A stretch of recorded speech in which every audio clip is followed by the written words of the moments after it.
Well, I'm very grateful to be here with you this evening, and thank you to Brian and Dorothy and Maury and the Baha'i communities in the Agoura area. I'm very grateful to have survived the earthquake in Pasadena. We live right up against the mountains, so we did really feel that.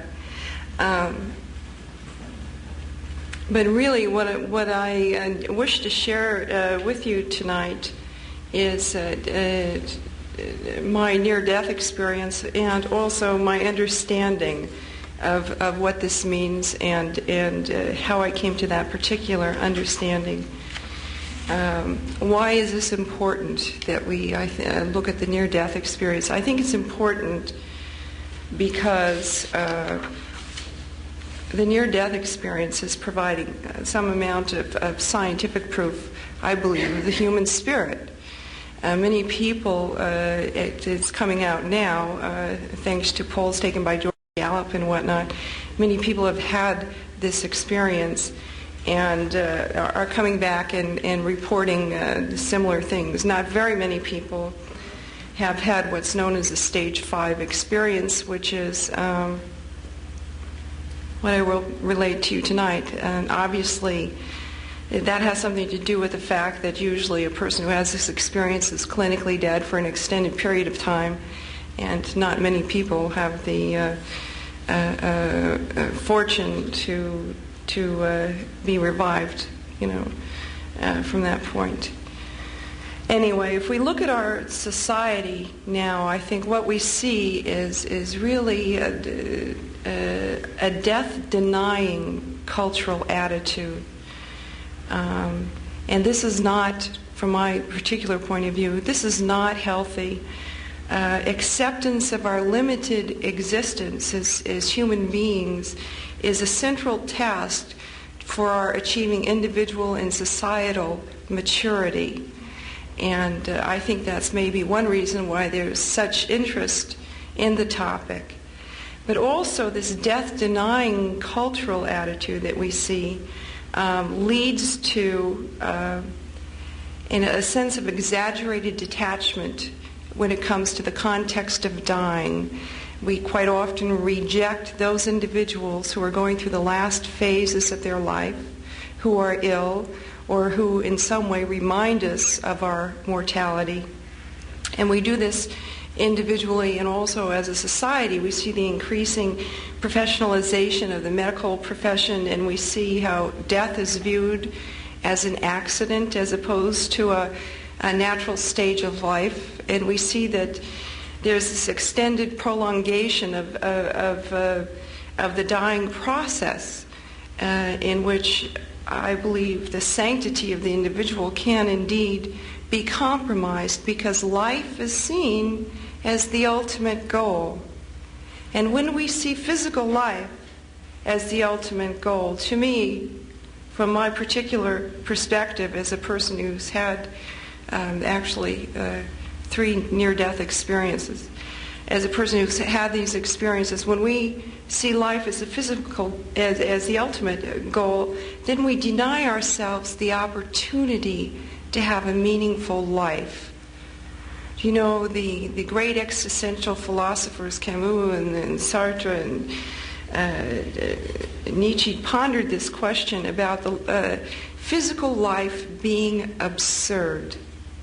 And when you look at it, especially from my point of view, physical life is indeed absurd. It's very difficult to find meaning in our lives if we're simply satisfying our physical needs. If we're seeking our comfort, the longer we sit on a particular chair, no matter how wonderful it is, we get uncomfortable. The more water that we drink, at first our thirst is satisfied, and then we become oversatiated, and we feel like we're drowning because we're drinking so much water. Physical comfort is something that's very fleeting and something that is really not meaningful. And I think that there's a lesson in that for us as individuals in which God is telling us that this is not the true reality. Well, I, many years ago, and I many years ago I was introduced to the Baha'i faith, and there's no way for me to tell you about my deepest near-death experience without relating it to the Baha'i faith. I often think it has a great deal to do with why I had the particular experience. But years ago when I was 13, I went to my first Baha'i fireside. A Baha'i fireside is a very informal gathering. We Baha'is have no paid clergy. We have no ritual, no formalized ritual. But a fireside is a discussion group in which people are invited to hear the basic teachings of the Baha'i faith and discuss them, if they decide to. And at this fireside, I felt very much a great sense of hope and promise. I had been raised a Christian, although I indeed had some American Indian spiritual teachings from my mother. But I had been raised primarily as a formalized Christian. But I remember the promise that I heard in the church that Christ had made. He said, "And I will pray the Father, he shall give you another comforter, that he may abide for you forever, even the Spirit of truth, whom the world cannot receive, because it seeth him not, neither knoweth him. But ye know him, for he dwelleth in you, and shall be with you. I will not leave you comfortless, I shall come to you." And he refers to this person as the Spirit of truth. And in other places it says in the Bible, "But of that day and hour no one knows, neither the angels in heaven, nor the Son, but only the Father." I took those promises very seriously as a child. And as I looked at the world, I hoped that God would give us an answer for the great turmoil and potential nuclear destruction and hatred that we see daily in our lives. And I believed that perhaps someday I would find that God had fulfilled his promise.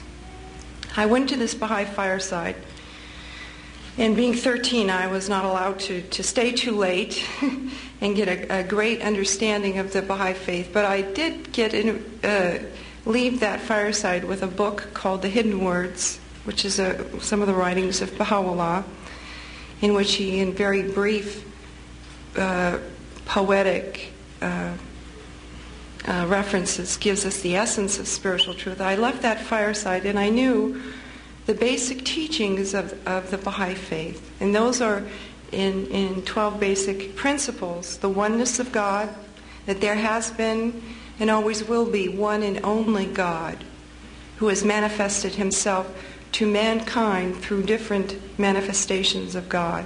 That's why we have different religions, such as Buddhist and Christian and Jewish and whatnot. We as Baha'is believe these all came from the same God, and were in essence different chapters of the same book of universal truth that brought us different spiritual, essentially the same spiritual teachings, but different social teachings according to the time and the people to which they were brought. So the oneness of God, the oneness of mankind, that we are all one, regardless of our physical or our social or our many of those things we used to do to divide ourselves, and that there's a common foundation for all religions, that we as individuals are responsible for the independent investigation of truth to God.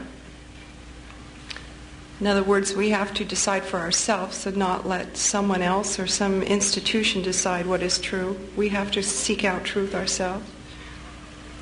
Baha'u'llah taught that there should be, this is in the middle of the 1800s, that there should be a universal auxiliary language, because this was the day for unity on the earth, so that all people could communicate with one another.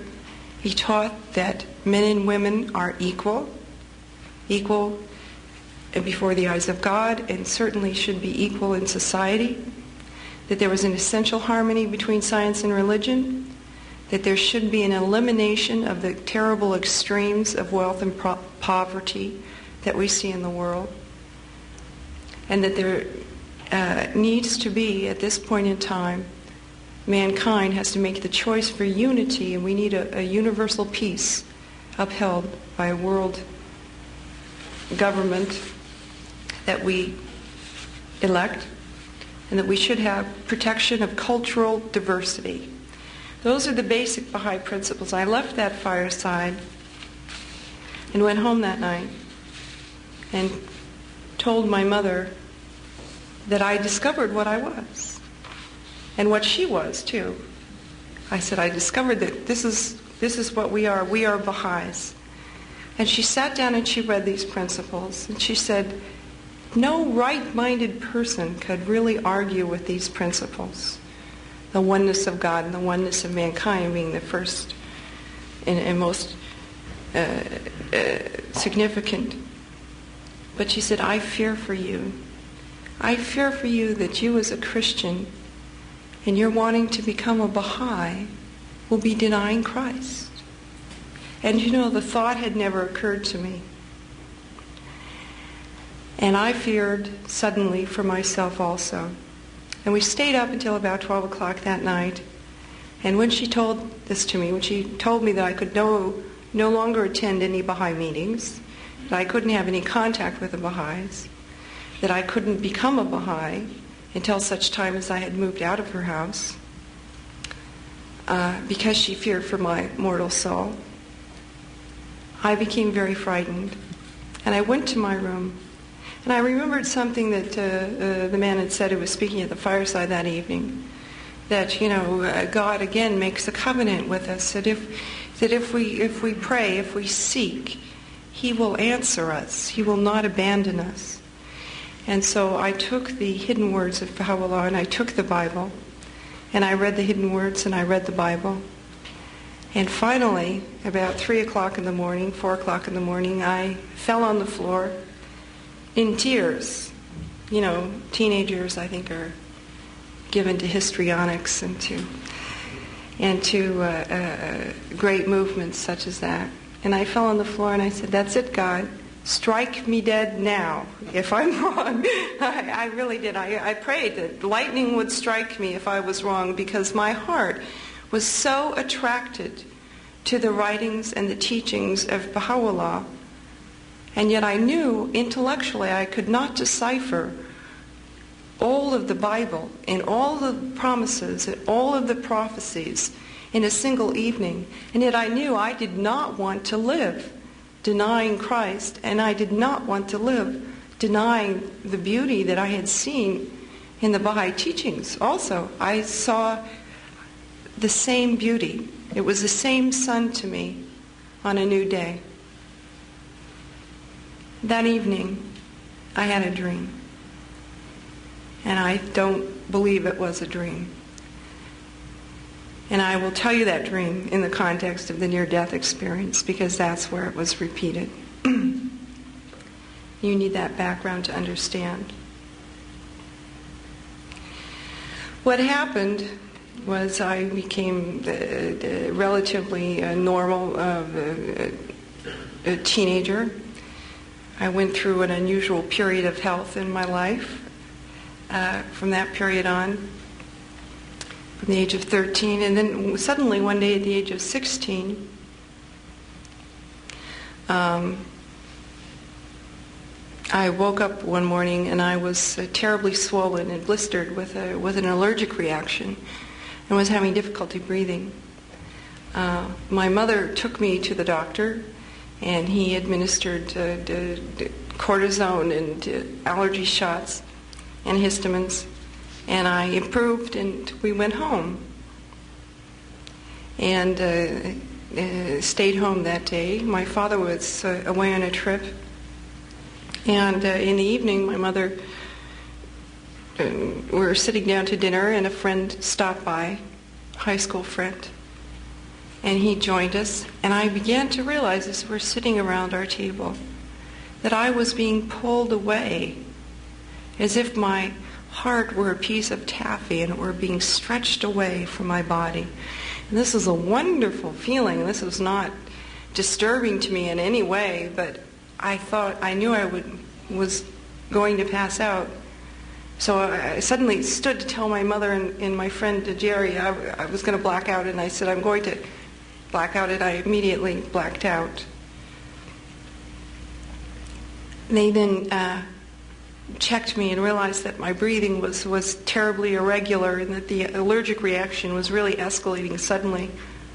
And they decided to load me in the car. My consciousness, I have no conscious memory of this. My mother filled in these details. They then carried me out to the car, loaded me in the back seat of the car, and began to drive to the hospital. But by the time we had a long, steep driveway, by the time they got to the bottom of the driveway, they realized that I was not breathing at all properly, and that neither of them could administer mouth-to-mouth resuscitation. They flagged down a policeman who then radioed for the fire department and for an ambulance, and they pulled me out of the car and laid the body on the sidewalk. This was a small town, which was at that point in time a relatively rural area. They laid me out on the sidewalk, and my memory is next of hearing the fire engine coming down the street. And I heard the fire engine and the firemen's boots get shuffling around me, and I heard the people around me, because all of a sudden a crowd had gathered of my neighbors and my friends who came to see what the commotion was about. And the firemen immediately went to work on my body. And I heard people calling to me. Renee, my best friend, was calling to me. I had gone through elementary school with her and into junior high, and she was calling to me, Renee, don't die. Don't die. And suddenly the idea hit me, and it seemed bizarre. When you're 16, you don't die. You don't suddenly die. But I realized I had a responsibility, because I loved my friend and my mother, to fight for my life. And I fought. I tried to will my heart to beat. I tried to keep my body going, because I didn't want them to be hurt. But I realized it was too insurmountable of a struggle. It was just impossible. And the next thing I became aware of was that it was as if my life force were drawing up out of my limbs to a place around my heart. And in that place, this is the first stage of the near-death experience, a stage in which people report incredible peace. There's a great sense of peace and surrender when I simply gave up the struggle and let it be. There was this great comforting darkness and surrender. And then, in an instant, and this makes no sense in physical terms, then in an instant, thank you, canes are always doing awkward things. Then in an instant like this, it was like a clap. My consciousness was outside my body, and it was as if I were a ball of light about this high in the midst of the crowd. And it was as if I were not just conscious, I was massively conscious. It was as if, by comparison, I had never been conscious before. And I was pummeled with this tremendous input of all of the emotion and turmoil and drama of every individual in that crowd. And I was feeling their feelings as if I were them, and as if I were myself. Everything that they were feeling and thinking and knowing, I was completely aware of.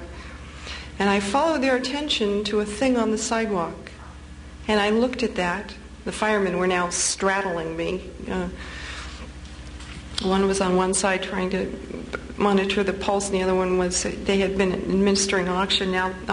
Now they were giving me mouth-to-mouth resuscitation. This was pre-paramedics. I followed their attention to this thing on the sidewalk and looked at the curve of the wrist. And I recognized it as my wrist. And I was horrified and appalled that that thing on the sidewalk was something that I had identified as myself all my life. that I had identified that as me. Because now suddenly it was nothing more than a blistered and bloated piece of meat. It was just a thing on the sidewalk. And for me to ever have considered that to have been my true self was repulsive to me. And immediately with that repulsion and with my pain at feeling my mother's sort of pre-oral grief, I bumped up again in a rapid movement to a place above some wires. The wires were on a street light. Interestingly enough, years ago when we did the 2020 section, they actually had a crane and took me up there to see if I could actually physically see what I thought I could physically see, although I had no eyes, but indeed I could. But from this point of view, my concern was for the people on the sidewalk. My concern was for my mother and her grief, and my friends and the firemen who didn't want to lose me, who felt responsible. I seemed to be aware that one had a teenage daughter and didn't feel like he could turn to face my mother and tell her that they had lost me.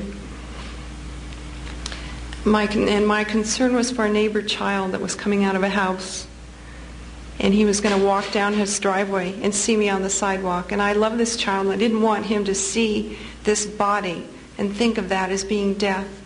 And I didn't want him to think that was me. I wanted him to know that I was free, that it was wonderful, that I was suddenly and massively alive compared to what I had ever been.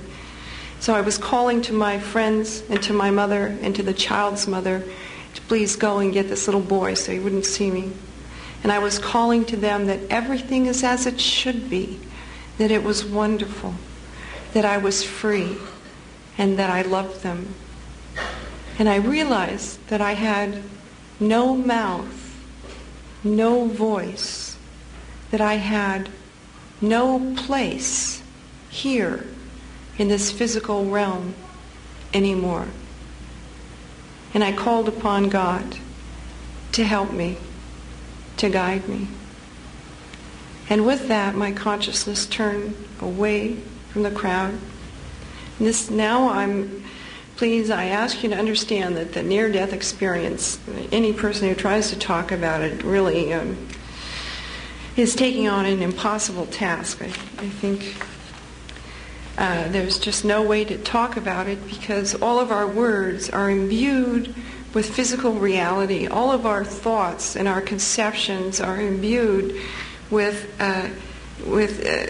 developed in a place in which there's time and space, and in which we can only come to an understanding of things gradually, and in which we can only walk across a floor by taking one step after another. And all of those things relate to the physical reality. And I was in a realm of reality in which there was no time, and in which there was no space, and in which there was no limitation that we experience in this reality. And so therefore, any words that I use, I ask you to please understand, don't relate to the physical words. To see does not mean to see with physical eyes. To hear and to know does not mean to know in the way that we know physically. And as I pulled up away from the scene on the sidewalk, again I was consciously aware of moving up and what was beneath me, which is physically impossible.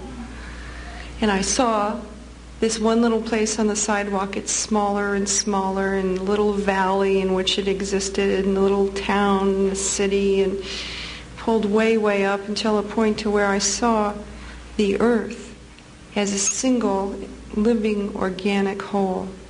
And this was wonderful.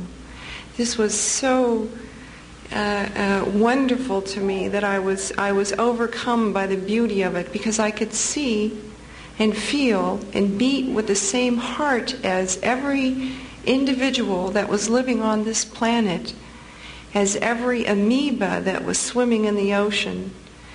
I could feel and hear the notes of this wonderful, grand, universal song that enveloped the whole earth. And I saw that we as individuals, as human beings, as human spirits existing in bodies, have a unique creative capacity on this plane of existence. And what makes us creative and very powerful is really the tone of our hearts. Not what we do, not what we own, not what we know, but really the tone of our hearts permeates the stuff of all physical existence. And I saw this and felt this immediately. And I felt that nothing, and I knew nothing exists without a purpose or without a note to sing in this grand, single, universal symphony. And I began to sing my note. I began to sing really, I am. That's the only words I can use. But it wasn't I am in the sense of self. It was an I am one and of you. I love you. I am connected to all of you and in harmony with all of you. And this was an expression of love and an expression of the divinity of all creation. From that point, I was aware that there was a light that was permeating and shining from the hearts of people, from individuals, and that permeated the whole planet. And I began to move towards that light, and I moved into a place that people report to be the tunnel.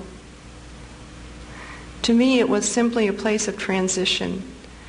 It was as if there was a great amount of energy that was funneled into a narrow space, and it was a place of transition. And there were people there that didn't seem to know what they were or who they are, who did seem to be confused and lost and dark. And I moved through this place, and I realized what moved me through this place was not what moves us physically. You know, when we move physically, we have an intent, and then we decide to take an action. We express that physically. What I found moved me through the tunnel was not an intent, not a decision, not a will, certainly not a physical being, because I was no longer a physical being. I was literally energy. But what moved me was love. And this was the love of all loves, the greatest of loves that moved me. And the quicker I moved, the more love I felt. Do you know, we have a hidden word in the Baha'i faith. This is one of the writings of Baha'u'llah. Baha'u'llah, by the way, means the glory of God. And he speaks with the voice of God. He says, "Love me that I may love thee. If thou lovest me not, my love can in no wise reach thee. Know this, O servant." So what moved me through this place of transition where some people were not moving, was the great love that I had for the love of all loves, for the love of all beauties. To me, the love of God. And as I moved through this, I wondered, as I came to the end of it, if I would be alone. And then instantly, though the thought and the reality were one and the same, instantly I was merged with an uncle of mine who had passed on a year and a half before. And instantly I was everything that he was, and he was everything that I was and knew, and I was aware of things that I couldn't have been aware of in this life about my uncle. It was a very joyous reunion. It was as if we were two lights that had come together and blended as a single light. And I became aware that he was a person of great courage, although to look at him in this life, he was obviously a very impressive, very tall, regal-looking individual with the classic, Native American features and whatnot. But he was a very humble, although he was educated and whatnot, he was a very humble persona. But I realized that he was a person of tremendous courage, and that this courage was very, almost unspeakably great in him, and it was not something that one could ever judge physically in this life. Looking at the way that he lived his life, one wouldn't say that he was a courageous person, but I realized that he was one of the great heroes.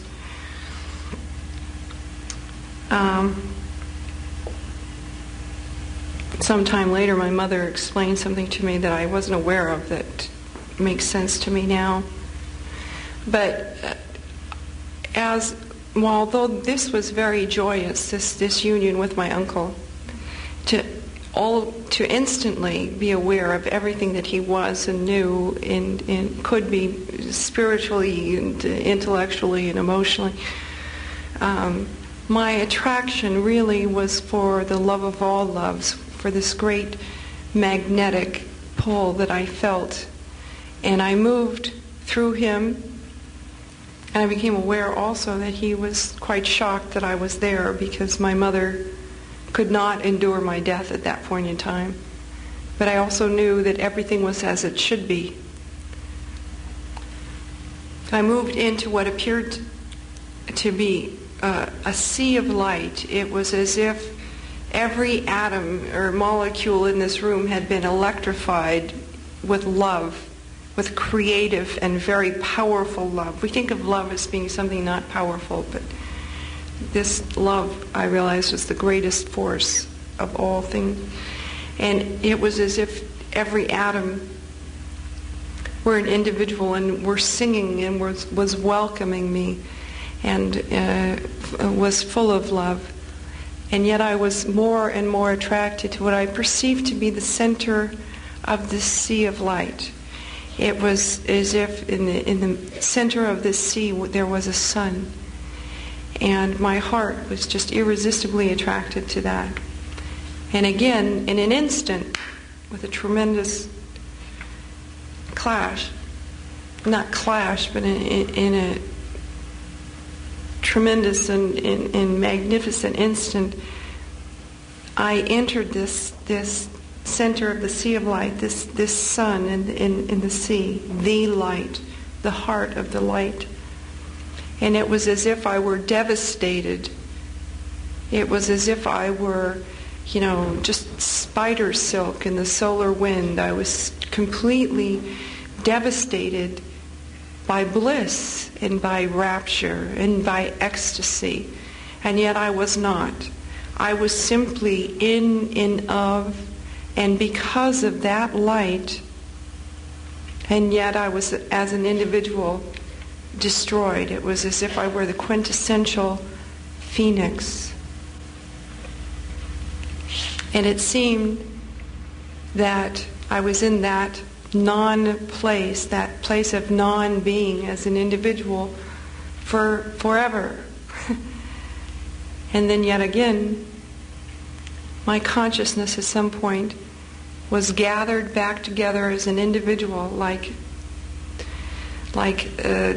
sands upon a shore, into an individual form. And I was accompanied now by a presence, as opposed to simply being devastated by this holy storm of light. And I was called to recount for the deeds of my life.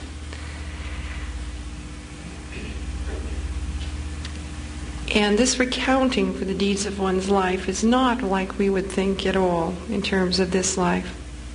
Because what was important were the choices that I made. And what was more important than just the choices that I made were my motivations and my intents and really the state of my heart in doing any single action. And I realized in this, because I experienced sort of in a holographic awareness that was rather instantaneous, how every action that one takes is like a stone cast in the water. And if it's loving, that stone, is cast in the water, and the loving action goes out and touches the first person that it's intended for, and then it touches another person, and then it touches another person, because that person interacts with other people, and so on and so on. And every action has a reverberating effect upon every single one of us on the face of this planet. So if I had committed a loving action, it was like love upon light. A purely loving action was the most wonderful thing that I could ever achieved in my life. This had more meaning than to have been a Rockefeller or President of the United States, or to have been, a great scientist and to have invented something just incredible. If I had committed a truly pure and loving action, it had reverberated throughout the stuff of every individual on the planet, and I felt that action reverberating through them and through myself. And I felt it in a way that is beyond what we can even feel ourselves on this plane of existence. So the significance of one's actions totally changed. What was not important was anything that I had, owned or known, intellectual. There's a sense of intellectual pride. Not that knowledge is bad, knowledge is good, but what was important was the purity and the motivation of every action. And I recall the most important of my actions is an instant I would never have recalled except for the near-death experience. And that's many years ago. I had worked every summer as a volunteer with retarded children. There was a day camp that went on, and I spent all summer going every day, 8 hours a day, to this day camp. And there was a child one time. It wasn't as if I were being rewarded for taking good actions, like writing down actions. Well, I have done this good and that good and that good. No, what was important was, again, the motivation and the purity and the sincerity of my acts. And I had taken a child aside on a very hot day, and this was not a charming or a particularly lovable child. But I wanted this child to feel loved. I wanted this child to feel really the love of God that brought him into existence and that brought us all into existence. And I took him aside, although I wasn't religiously motivated, formally. I just wanted him to feel love. I took him aside and sang to him and gave him something to drink and just spent some time with him. And he was very agitated, but I just wanted him to feel that love. And that was the greatest of all actions. And that filled me with just unspeakable and incomprehensible joy. And it was not an action that anyone noticed. And it was not an action that I even recalled. And it was not an action that I had done with any thought of reward. It was simply an action motivated by love, by selfless love. And this had great meaning.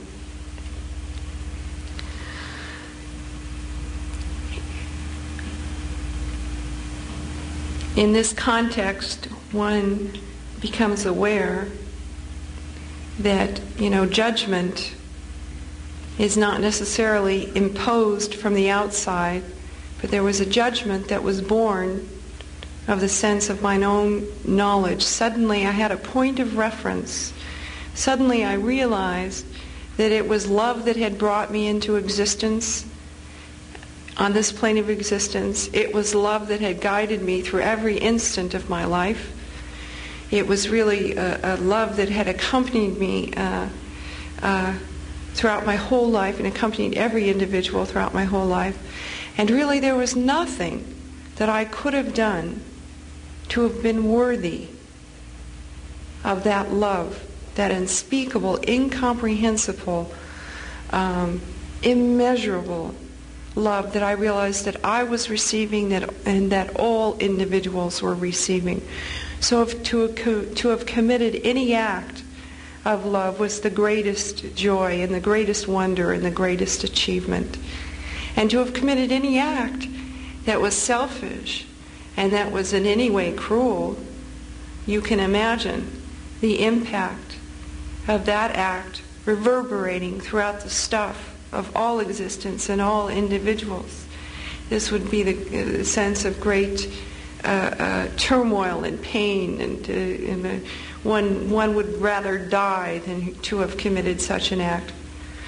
But the time of my life was spent. At that point, I was taken by the being who was accompanying me and was shown a point of reference of the body on the sidewalk. I'm sorry, I was taken to see an answer to a question which was really a question of my heart, not of my mind. It was a concern of my heart. I had wondered where we were going as humankind. I had wondered what was going to happen to us as a child, because I had been quite ill as a child, and I began reading newspapers very early. I began reading everything that I could read, because this was my real contact with the world, and I became very aware that we lived in a world that was existing on the precipice of great destruction, and we lived in a world that was hopelessly and terribly lost, and I was very worried about the state of mankind. And so this being, again, showed me in a holographic sense, in a way that we can't perceive in this plane of existence, really the development of humankind from the beginning of time until some point in the future. I'm not the first person to report this, by the way. But I perceived as an archetypal individual the stages of our development. Sort of, I felt the Neanderthal and how brutish and dark and needy and self-centered, that particular level of existence was. And I felt the conniving sort of politicality of the Romans, who thought they were all powerful in the days of Christ. And I felt the great surge of hope around the development of the scientific revolution, really, of the Renaissance. And I became aware that we now existed on the precipice of the greatest choice and the greatest step in our development and evolution that had ever occurred on the face of the planet. We as a human race existed at this point, and that we had to make the choice as individuals and as a people to establish unity and peace and harmony on the face of this planet. And I saw then that there was a small group of people who I identified, who I knew were the just. This was a title in words. These people were the just. And they were working diligently, striving to bring about really a new civilization and a new creation on the planet. And they were working to bring about peace and unity and this great spiritual development that we need at this point in time. And these people were not powerful, and they were not wealthy, and they did not have tremendous institutions.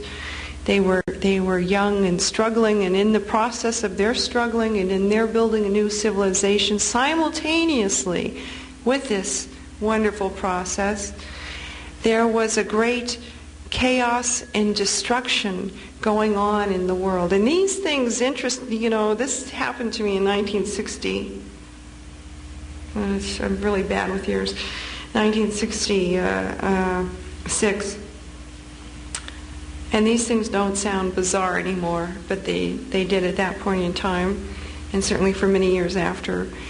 But simultaneously with this development of a new civilization and a new spiritual reality, a new way of being that was the hope of the people of the world, was great destruction, was great chaos, was a great breakdown in all of our institutions and systems, in the educational and the governmental and the religious and the intellectual and the scientific, and all of the institutions that we see as being revered and important. All of these things were breaking down to the point that there were just rather ravening bands of wolves as people that were roving the streets, that were just filled with hatred, that were just filled with selfishness and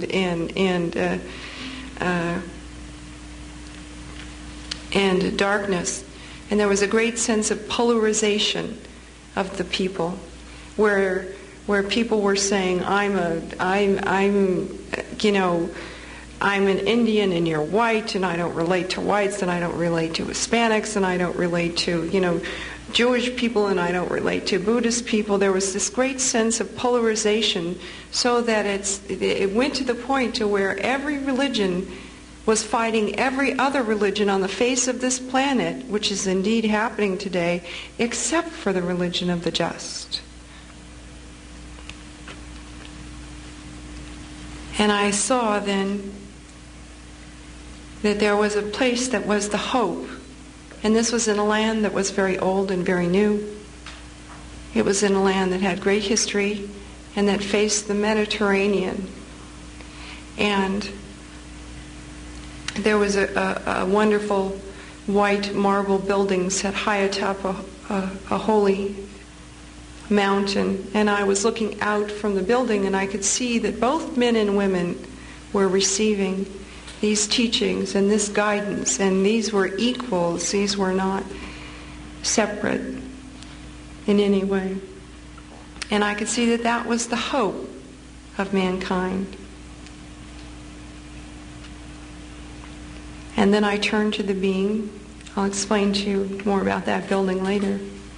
I turned to the being who was accompanying me, and suddenly he coalesced into an individual. Instead of being a great holy presence of incomprehensible light, he coalesced into an individual. Presence of incomprehensible light, he coalesced into an individual, and I recognized him as that individual that I had seen before. And immediately, as I had seen before, after my first Baha'i fireside when I was 13, I immediately only wanted to die in his presence, to stop existing, because I was of no significance whatsoever in this presence. I had no meaning, just no worth. My only worth was simply to lay down myself, my life, at his feet. And again, as had happened those years previous, he turned to me, and in a very magnanimous and loving and regal and generous gesture, he extended his arm to me in a very graceful, powerful way and said, "Here am I, here am I." And it seemed again that I was in his presence for a time beyond time. And that was the apex of all that I had ever hoped for, of all that I had ever dreamed of all that I had ever desired in any instant of my life, was to be nothing in this beautiful presence, in the presence of beauty. He was, I knew, the blessed perfection. I didn't know what that meant, but I knew that.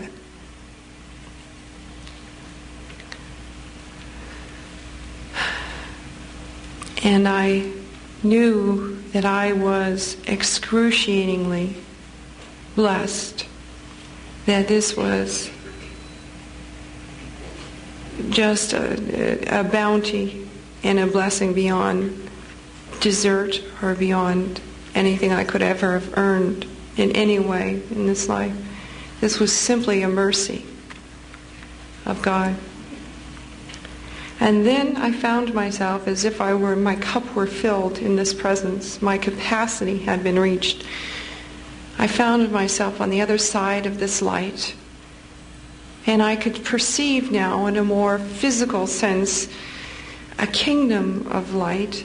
And I could see that there was a river running between from where I was and this wonderful kingdom of light. And I could see that there were many people. It was populated by tremendous numbers of people. And I knew each and every one of them intimately, and I loved them all dearly. And they were waiting for me, and they were welcoming me, and they were busy, and they were working, and they were learning, and they were very much involved with us on this plane of existence, in that plane of existence. And I was very happy to see this wonderful and beautiful welcoming home to me. And there was a man standing at the edge of this kingdom, and he was welcoming me. Come home. And I began to be moved again by my love, by my excitement, by my joy and my rapture and my attraction for this kingdom. And as I moved to the edge of the river, the light spoke. The light itself spoke and said, "It is not time." And this I understood absolutely in words. It was as if this was the word. And I froze, and I knew that I was simply pausing there as a mercy, as a buffer, as a protection for the shock that was to come. I knew that I was just being strengthened for the change.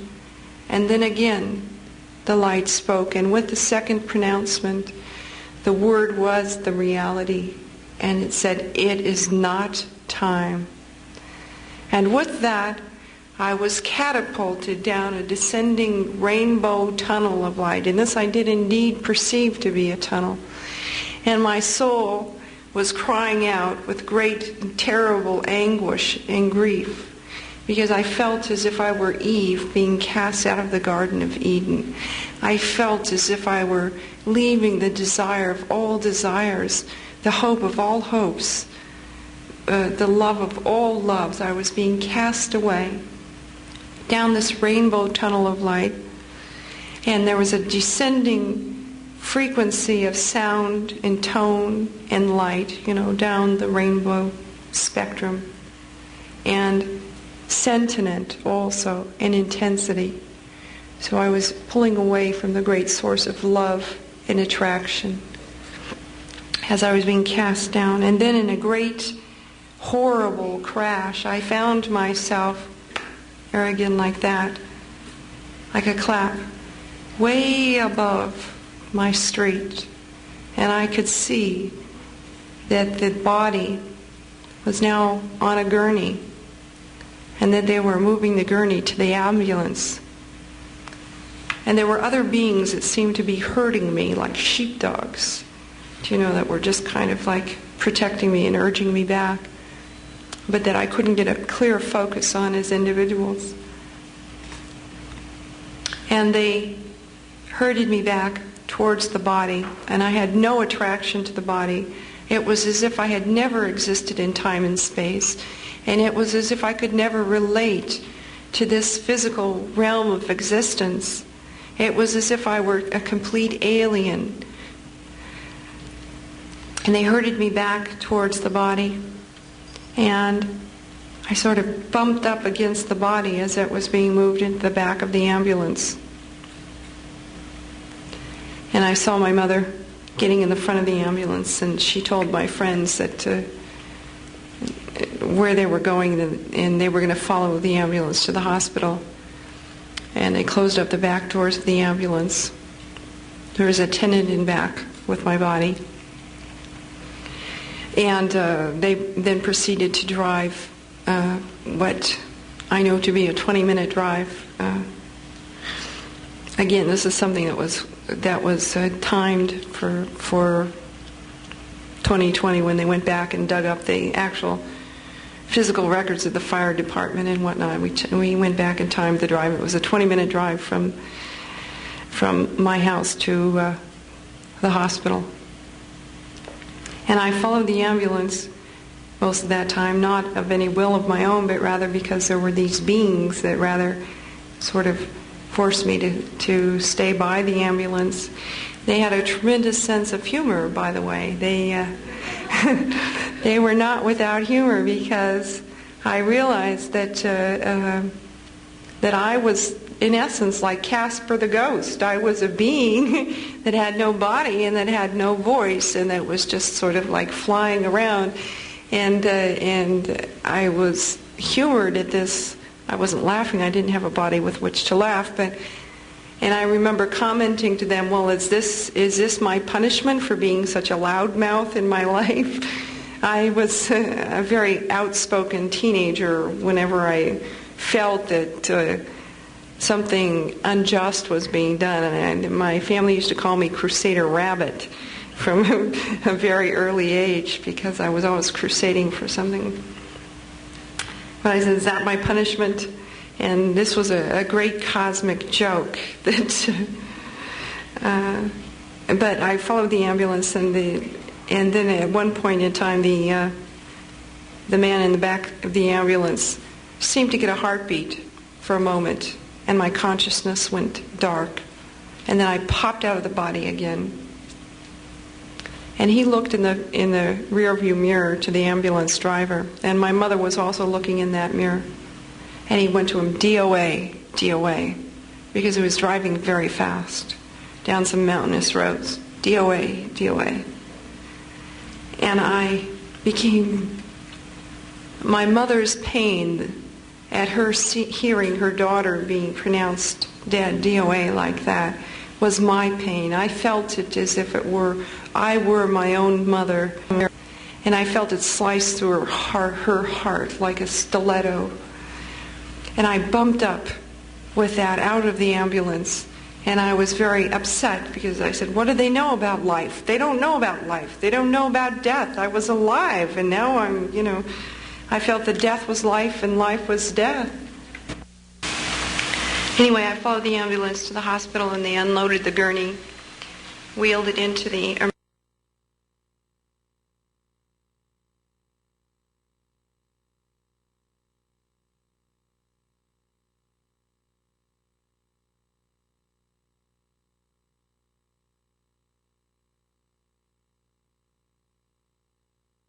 emergency room, and the first doctor began to go to work on the body. I had no interest whatsoever in this, because this doctor was exhausted. He had been up for many, many hours. He had been through a horrible traffic accident, motorcycle accident, several hours before, and he didn't care. He didn't care about me as an individual, so there was no connection of my consciousness to that room, because he had no love for me. He had nothing in his heart for me. So I left, and I went to my friends who were sitting in an anteroom, and I was now being a rather typical teenager, and I was trying to tell them how wonderful it was, and maybe it was going to be okay, and maybe they weren't going to get me back, and I was going to go on, and I was going to be dead, and it was just wonderful. I was free, and I realized I could not communicate with them. And then I went to my mother, and I stayed above her head. She was outside some yellow doors facing the emergency room. And I prayed for her. I did all that I could to comfort my mother, because I wanted her not to feel the pain and the grief and the sorrow. I wanted her to know that I loved her and that she loved me, and that was eternal. That was the only thing that truly existed beyond things that are composed and decompose and break down. That was the true reality. And then my family physician came walking down the hallway, in a tuxedo came storming down the hall and crashed through the emergency room doors. He was a very feisty, sort of country bumpkin doctor who didn't take well to young patients dying whatsoever, any patient for that matter. And he crashed through the emergency room doors, and he saw the body on the table, and he saw the nurse calling the morgue, and the doctor, the first doctor, who was washing his hands at the sink. And he looked at the body, and he just screamed out, "Where the hell is she?" Those are his words. And the young doctor turned around to him from the sink, and he said, "She was DOA, dead on arrival." And my doctor said, "The hell she is." And with that, he went to the young nurse, and he said, "You keep bringing me the 100 cc's of adrenaline, up to 6 injections. I want you to just keep bringing them to me."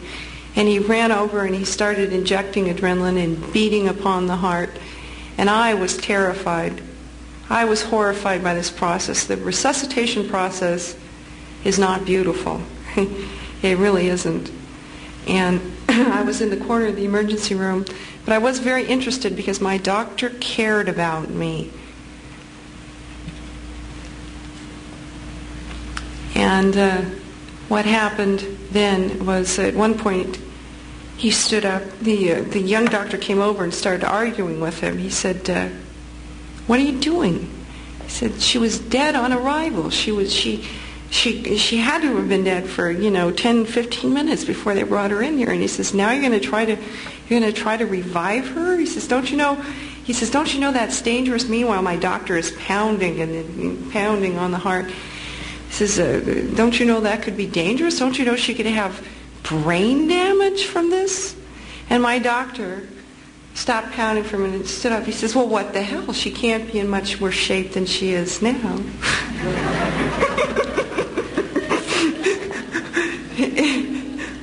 And then he proceeded again to start pounding on the chest. And then the young doctor came over and started to help him, and the other nurse did too. And at that point in time, he wanted to, this is something, a medical procedure I had never heard of. He wanted to inject adrenaline into the heart, and he asked if there was a cardiologist on duty. And there wasn't. And then he let out a blue streak of swear words, cursing the hospital and whatnot. And he considered injecting adrenaline into my heart, but he realized he had no knowledge of exactly how to do that. And he was afraid that he would harm me, so he would decide he would try a couple more times and see what he could do without doing that. And with the next injection of adrenaline and the shocking and the beating, he was successful in getting my spirit back into the body. To me, this was the greatest of all my fears, that he would be successful in reviving me, because I wanted to go home. I wanted to go back to that light, which I knew to be my ultimate home. But again, in a very dark and painful moment, my consciousness rejoined the body, and I became physically unconscious. Well, some hours later, I came to in the room in the hospital, and I looked around, and I could still see that everything was wrapped in sort of a blanket of loving light. And I looked around, and I realized that I was in the hospital, and that they must have brought me back. And I moved my toes. I wanted to see if I could move my body. And I did. And I realized that I was physically alive. And I immediately began to consider suicide. I immediately felt that this was impossible. It was impossible. I had never heard of someone physically being dead and being brought back, because at that point in time it was not something that was commonly known. to occur. Not only was it physically impossible, but it was impossible for me to endure living in a world in which I knew that people hated each other, people were abusive to one another, people were always willing to put themselves over one another at the expense of another individual. We call it competition. And I didn't see how I could exist in this world. I couldn't exist after having seen the light without the light. And I realized that I had no control over my limbs, and that it would be impossible for me to commit suicide. And that suicide was really a betrayal of the love that I had felt, a betrayal of the love that had brought about all creation, me as an individual, and each and every one of you, are loved as unique, particular individuals. And for that reason you were brought into existence, and I could not deny that love. So I cried and cried. Sometime later, my doctor came back into the room the next day. My mother came in. She heard me crying, and I told her I had been dead. She had heard me pronounce dead 3 times, so she was not going to argue with me at that point. And that I had seen her brother. And the next day, the doctor came bursting into my room, and he started swearing at me. He said, "What the hell did you do to yourself? Why did you, get so bad like that?" And I said, "Well, what did you do to me?" I started screaming back at him. He was quite shocked. "You had no right to bring me back." I said, "I was dead. You had no right to bring me back. Absolutely no right to bring me back." And my doctor stood back and looked at me for a long minute. He knew that I had been pronounced dead. This was no surprise to him. But he stood and looked at me long and hard for a minute. And then he moved forward to me and said, "You weren't dead because you're not dead now."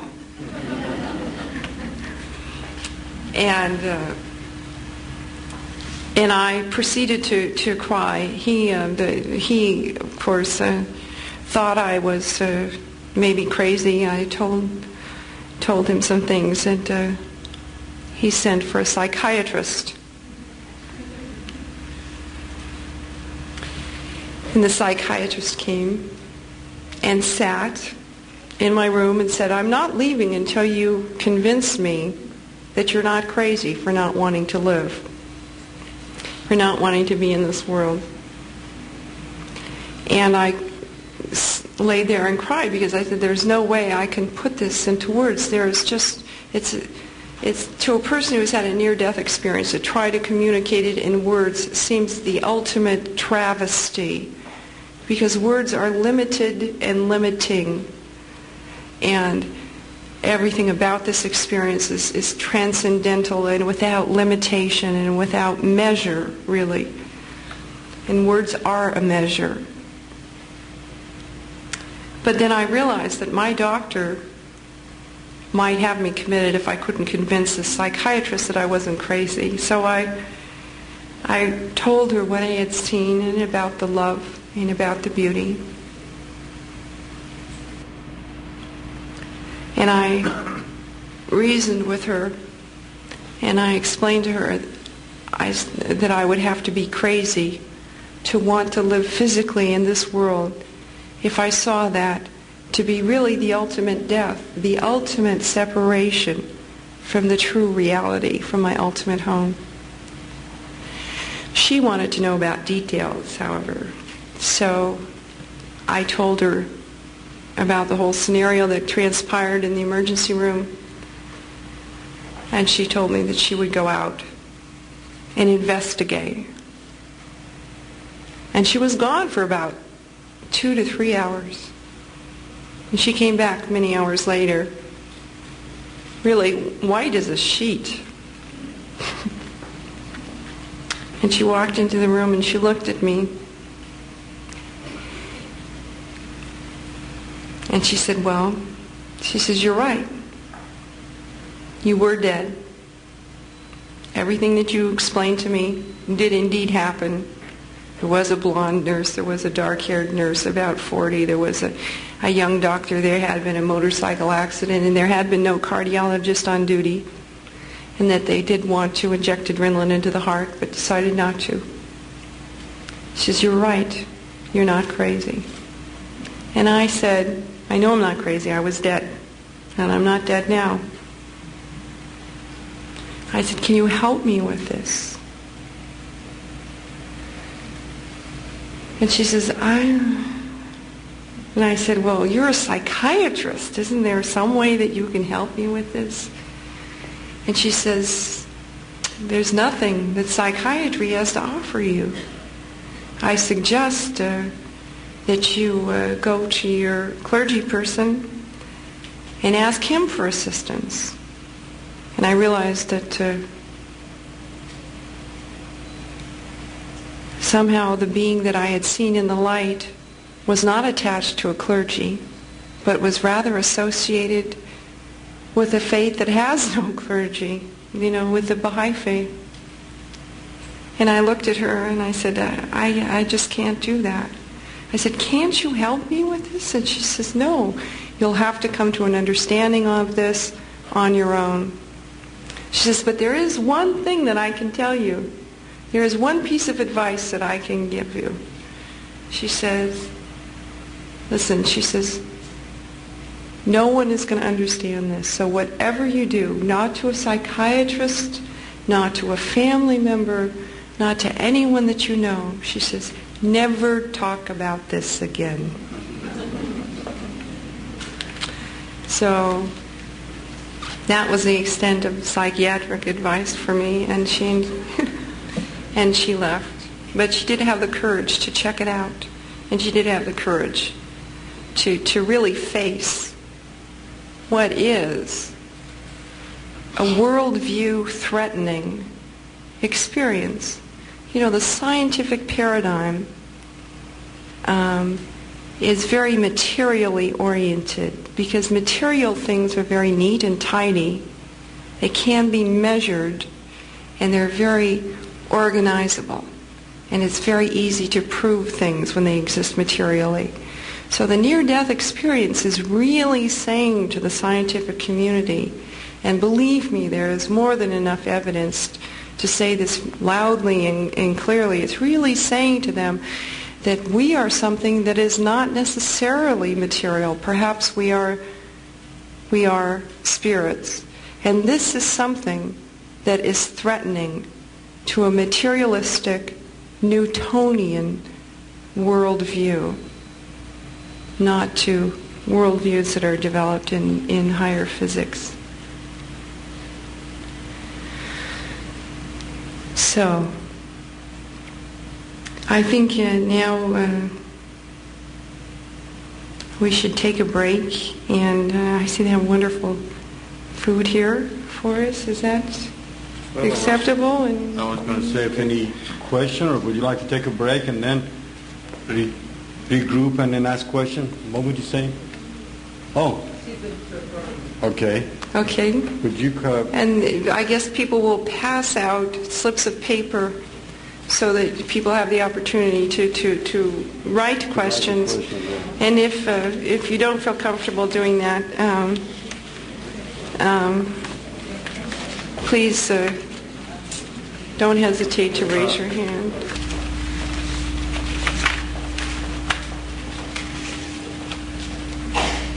One of the first questions is that how was I influenced by the writings on the near-death experience, the different research that Raymond Moody and whatnot has done. Actually, I had this experience in 1966 and in 1967 when, again, I was clinically dead as a result of a surgery. Nothing was written about it. Nothing was in the public domain, in terms of what was commonly available when I had the near-death experiences. So I was definitely not influenced by Raymond Moody's book Life After Life, or by Elizabeth Kubler-Ross, or any of those things. It wasn't until after that it became public knowledge. So I don't believe I was biased by any of that. What are the 5 stages of the near-death experience? I went through them, but not specifically. The first stage is peace and a sense of well-being. The second stage is a sense of separation from the body. The third stage is entering the darkness or the tunnel. The fourth stage is seeing the light. And the fifth stage is entering the light. I'm going to tie that in with another question. Someone says, I also believe that you can be dead after dying. There are, this is not commonly known, but in the course of my doing research for a book that I was writing at one point in time, I did have access to several interviews with many people who had had near-death experiences. And some of these people had had negative near-death experiences. And there's also a researcher, Margot Gray, in England, who's documented the negative near-death experiences. And the elements of the near-death experience are really...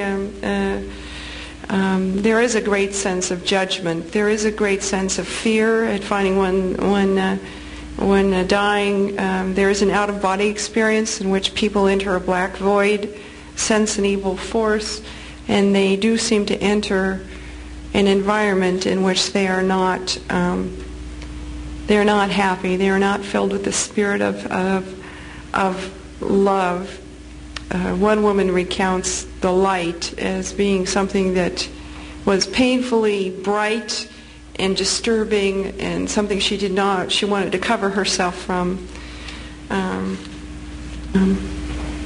exclusively. Who were the just, and where was the white building?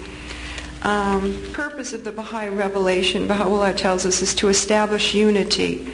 Every manifestation of God comes with a purpose to fulfill and to teach mankind so that we develop and we grow. And the purpose of the Baha'i revelation is to establish unity. The essence of all revelations from God into man is love. And the theme of the Baha'i revelation is justice. Baha'u'llah began his revelation with this writing, which is the first hidden word. And it is, O Son of Spirit, the best beloved of all things in my sight is justice. Turn not away therefrom, if thou desirest me, and neglect it not, that I may confide in thee. By its aid thou shalt see with thine own eyes, and not through the eyes of others, and shalt know of thine own knowledge, and not through the knowledge of thy neighbor. Ponder this in thy heart, how it behooveth thee to be. Verily justice is my gift to thee, and a sign of my loving kindness. Set it then before thine eyes. So the just were, to me, the Baha'is. That's why I became a Baha'i. Baha'i means follower of Baha, follower of the light, follower of glory and justice.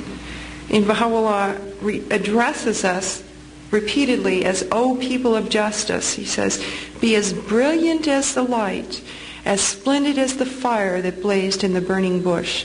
By the brightness of the fire of your love, the brightness of the fire of your love will no doubt fuse and unify the contending peoples and kindreds of the earth.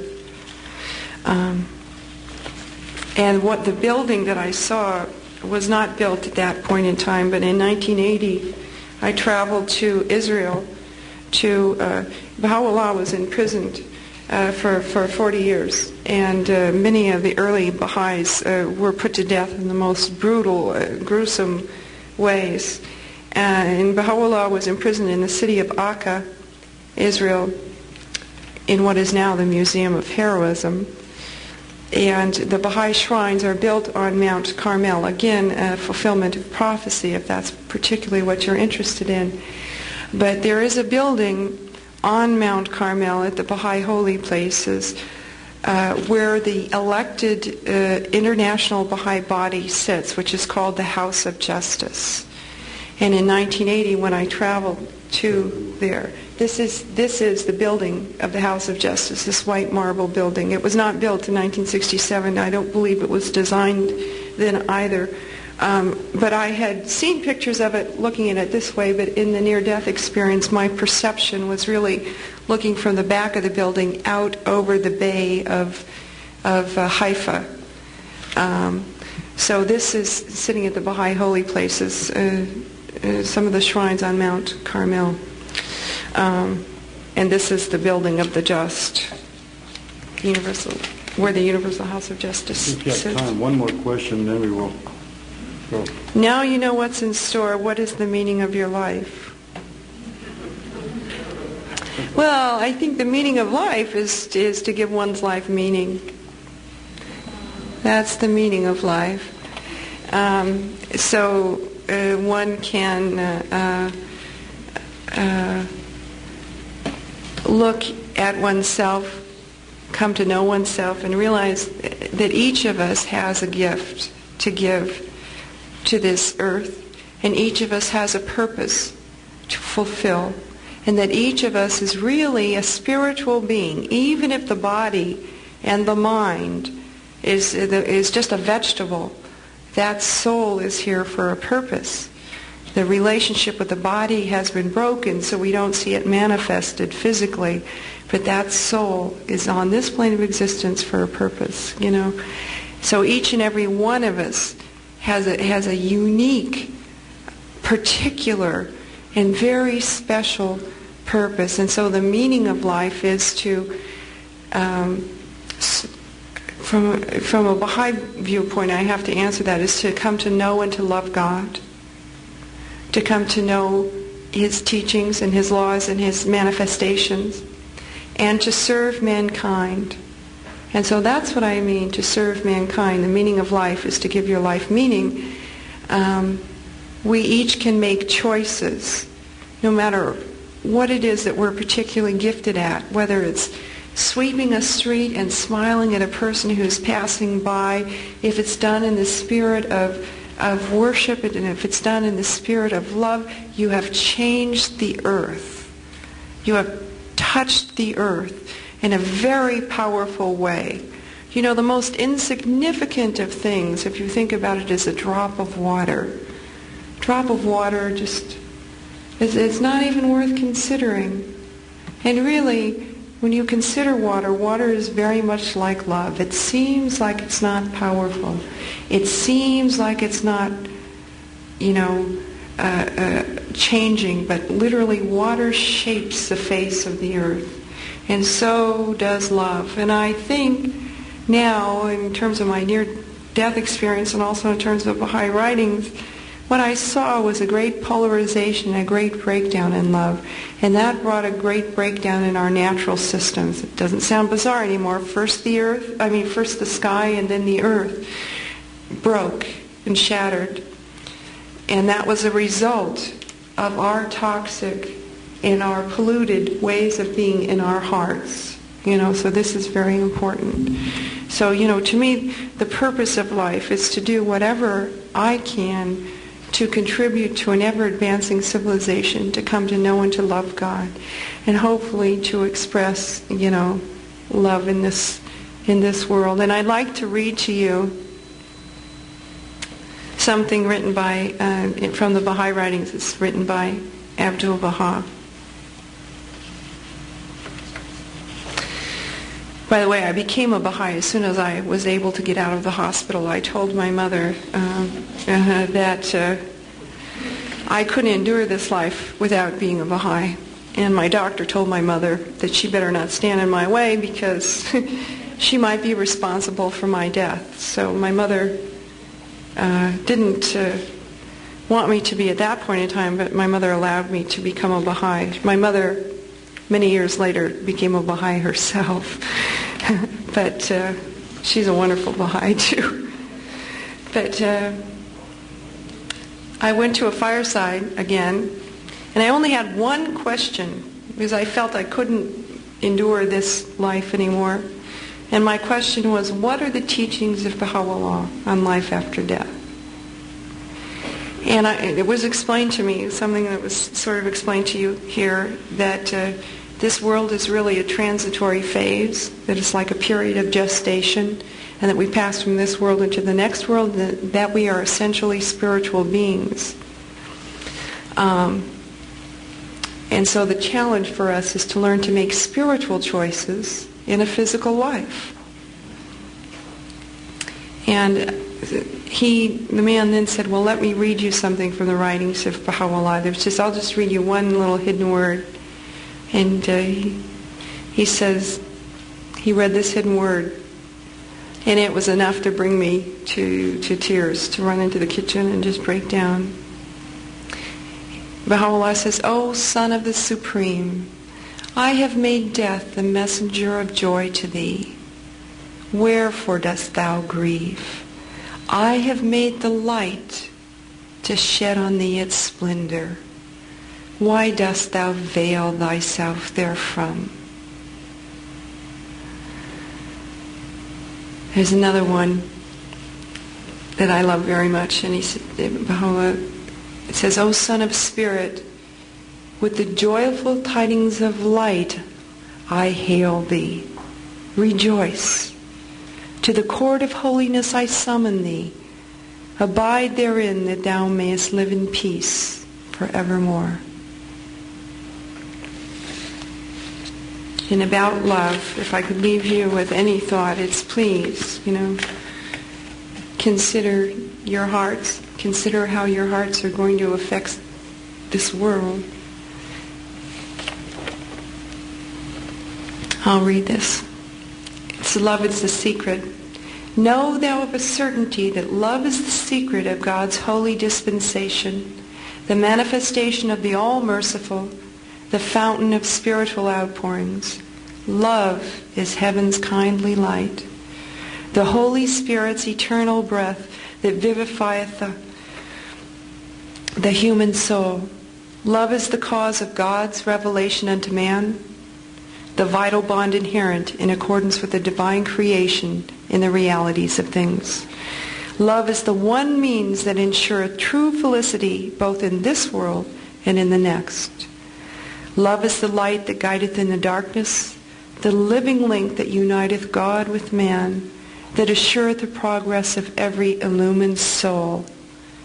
Love is the most great law that ruleth the mighty and heavenly cycle, the unique power that bindeth together the diverse elements of this material world, the supreme magnetic force that directeth the movements of the spheres in the celestial realms. Love revealeth with unfailing and limitless power the mysteries latent in the universe. Love is a spirit of life unto the adorned body of mankind, the establisher of true civilization in the mortal world, and the shedder of imperishable glory upon every high-aiming race and nation. Whatsoever people have graciously favored therewith by God, its name shall surely be magnified and extolled from the concourse from on high by the company of angels and by the denizens of the kingdom. And whatsoever people turneth its heart away from this divine love, the revelation of the all-merciful, that people will be denied all refuge, shall become even as the vilest creatures of the earth, victims of degradation and shame. O ye beloved of the Lord, strive to become the manifestations of the love of God, the lamps of divine guidance shining amongst the kindreds of the earth with the light of love and concord. All hail to the revealers of this glorious light. Well, I thank you very much, and I wish you God bless you all. Thank you very much.